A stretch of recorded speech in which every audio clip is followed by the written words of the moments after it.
The parish priest of a small town arrived at the church, encouraged and motivated to perform another evening mass. But the hour passed, and the town did not come. After 15 minutes delay, 3 children entered. After 20 minutes, 2 young people entered. So the priest decided to start the mass with the 5 people. Over the course of mass, a couple came in who sat on the last benches of the church.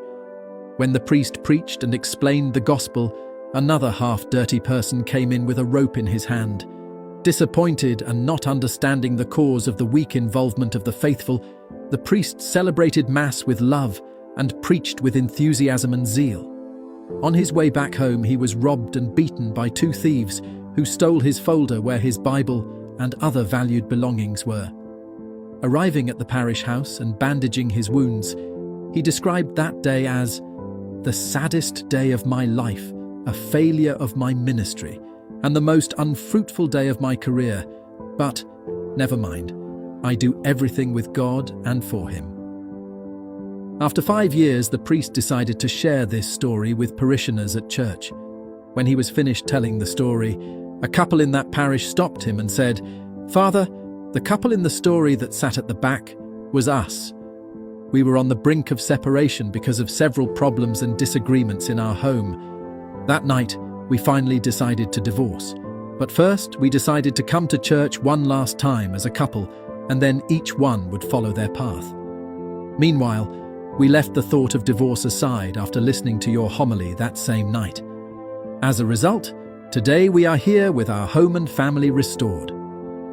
As the couple spoke, one of the most successful entrepreneurs who helped in the livelihoods of people of that church saluted, asking to speak. And giving him the opportunity, the entrepreneur said, "Father, I am the person who came in half dirty with a rope in my hand. I was on the verge of bankruptcy, lost in drugs. My wife and my kids had left home on account of my behavior. That night I tried to kill myself, but the rope broke, so I went out to buy another one.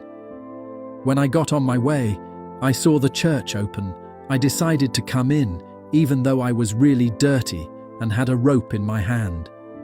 That night, your homily pierced my heart, and I walked out of here a changed person.